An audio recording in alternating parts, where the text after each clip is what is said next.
గాజువాక ప్రజానీకానికి విజ్ఞప్తి. రేపు గాజువాక నియోజకవర్గం జరగబోయే ఎన్నికల్లో కాంగ్రెస్, సిపిఐ, సిపిఎం, ఆమ్ ఆద్మీ బలపరిచిన ఉమ్మడి అభ్యర్థి మరడాం జగ్గునాయుడు గారు సుత్తి కొడల నక్షత్రం గుర్తుపై పోటీ చేస్తూ ఉన్నారు. అలాగే పార్లమెంటుకి సత్యారెడ్డి గారు హస్తం గుర్తుపై పోటీ చేస్తూ ఉన్నారు. వీరిరువురిని గెలిపించాలని మిమ్మల్ని అందరినీ కూడా సవినయంగా అభ్యర్థిస్తూ ఉన్నా.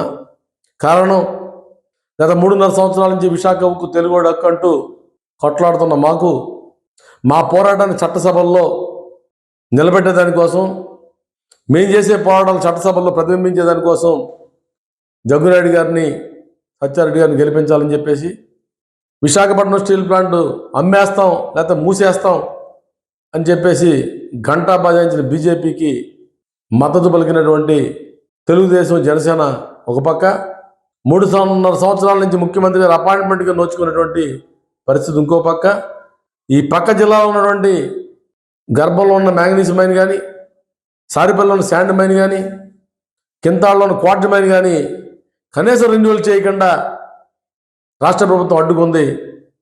వీరు స్టీల్ ప్లాంట్ కాపాడుతూ ఉన్నారు. కాబట్టి ఇది ఓట్లు వేయడం ద్వారా మన స్టీల్ ప్లాంట్ ఈరోజు జీతాలు లేని సమస్యను కూడా ఎదుర్కొంటా ఉన్నాం. గంగవరం పూట ఆదాని కోసం మాట్లాడలేని పరిస్థితులు వీరంతా కూడా ఉన్నారు. కాబట్టి పోరాటాల పార్టీగా, కొట్లాడే యూనియన్ నుంచి పోరాడే పార్టీలుగా ఉన్న కమ్యూనిస్ట్ పార్టీకి ఒక అవకాశం ఇవ్వాలని, తద్వారా జగ్గునాయుడు గారిని విశాఖపట్నం నుంచి గాజువాక నియోజకవర్గం నుంచి శాసనసభ పంపించడం, అలా సత్యారెడ్డి గారికి ఎంపీగా ఆదరించాలని చెప్పేసి మిమ్మల్ని అందరూ కూడా సవినయంగా మనం చేస్తాం. సిపిఎం పార్టీ అభ్యర్థి మరడాన జగ్గునాయుడు గారిని గెలిపిద్దాం. సుత్తి కొడవలి నక్షత్రం గుర్తుకే మన ఓట్లు.